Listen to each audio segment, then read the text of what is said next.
नमस्कार. माझे नाव रिद्धी निवास गायकर आहे. मी इयत्ता 4थी मध्ये शिकते.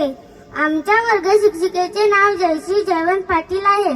आदरणीय व्यासपीठ व व्यासपीठावर बसलेले मान्यवर क्रिकेटचे देवता असणारे श्रीमान सचिन रमेश तेंडुलकर, व्यासपीठावरील सर्व मान्यवर, येथे उपस्थित असलेले सर्व मान्यवर, गुईरगावचे सर्व ग्रामस्थ बंधू भगिनी व येथे जमलेल्या माझ्या बालमित्रांनो, आजचा दिवस फारच महत्त्वाचा आहे. साक्षात क्रिकेटच्या देवताचे दर्शन आम्हा सर्वांना प्रत्यक्ष झाले. आम्ही सर्व विद्यार्थी, आमचे सर्व आदरणीय शिक्षकवृंद, सर्व ग्रामस्थ यांच्यासाठी फारच मोलाचे व आजी सोनियाचा दिन, वर्ष अमृताचं धन आजी सोनियाचा दिन. आज आपण सर्वजण येथे कशासाठी जमलो आहोत हे तुम्हा सर्वांना माहीतच आहे. आज एवढ्या मोठ्या विभूती पुढे मला मोडक्या तोडक्या शब्दात भाषण करण्याची संधी दिली व 5 मिनिटे मला सहन केले, याबद्दल आम्ही सर्वजण आपले आभारी आहोत. एवढे बोलून मी माझे 2 शब्द संपवते. जय हिंद, जय महाराष्ट्र. धन्यवाद. त्या छोट्या मुलीचं नाव रिद्धी आहे. तिच्या भाषणानंतर मला नाही वाटत की माझ्यात तेवढा दम राहिलाय भाषण द्यायचा. एवढा उत्तम भाषण दिलंय तिने ह्या वयात. मी एनिवे सुरू करतो थोडं बोलायला. एकच नाही, हे जरा मला जास्त कम्फर्टेबल वाटतं. गेलं तर थोडं मला नाही वाटत मी तिच्यासारखं बोलू शकेन. तिच्या खांद्यावर हात ठेवलं थोडी तिची एनर्जी मला येईल, जशी स्नायडर इलेक्ट्रिकची एनर्जी तुम्हाला मिळते तशी. इथे गोहीरला येऊन भरपूर आनंद झाला आणि तुमच्यातला जो उत्साह आहे ते बघून मला एक समाधान मिळालं. मलाच नाही पण माझ्याबरोबर सानिया आहे, सहारा आहे, STF फाउंडेशन, स्नायडरची टीम पण आहे इकडे, ज्याने भरपूर मेहनत केलेली आहे. ह्या गोष्टी अशा सहजासहजी घडत नाहीत. त्यासाठी एक स्पेशल एफर्ट करावा लागतो.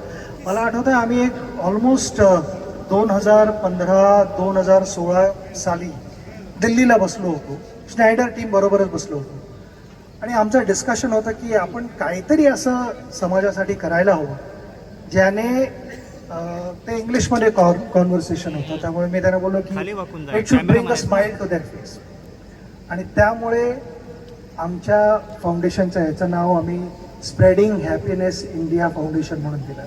कारण आम्ही सगळ्यांना एक असा तो क्षण देत होतो ज्याने त्यांच्या चेहऱ्यावरती स्माईल येईल, म्हणून स्प्रेडिंग हॅपीनेस हे सचिन तेंडुलकर फाउंडेशनची टीम आणि स्नायडर इलेक्ट्रिकची टीम एकत्र येऊन केलेलं आहे.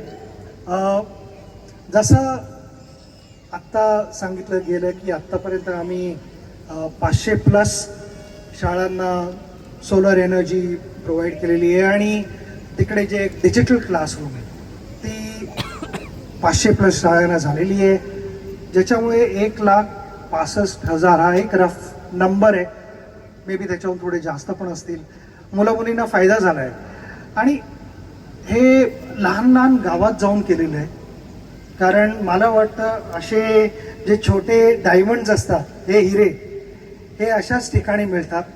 त्यांना टीचर्स शिकवून त्या डायमंडला पॉलिश करून त्याला व्हॅल्यू देतात आणि हेच मुलं मुली मोठे होऊन देशाचं नाव अजून मोठं करणार आहेत.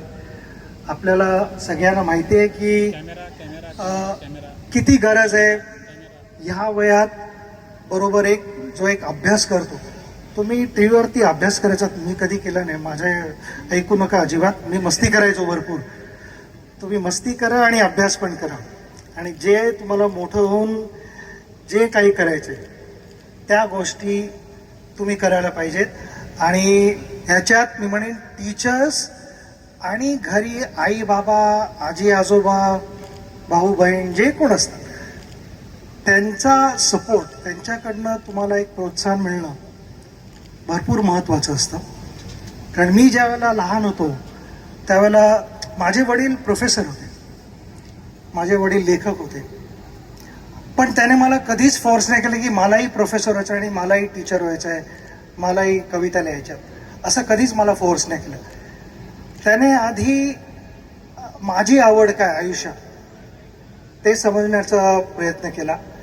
ज्या क्षणी त्यांना कळलं की माझी आवड क्रिकेट खेळायचं आहे, कुठचाही स्पोर्ट खेळायचा आहे, आणि त्याच्यात मला त्याने प्रोत्साहन दिलं.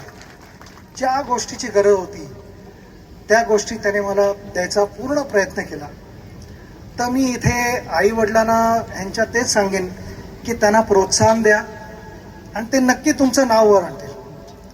कारण मोठ्या गोष्टींची सुरुवात अशाच ठिकाणी होते जिकडे आपल्याला सुरुवातीला वाटते का ठीक आहे चालून जाईल, पण हळूहळू ती प्रगती होत जाते आयुष्यात.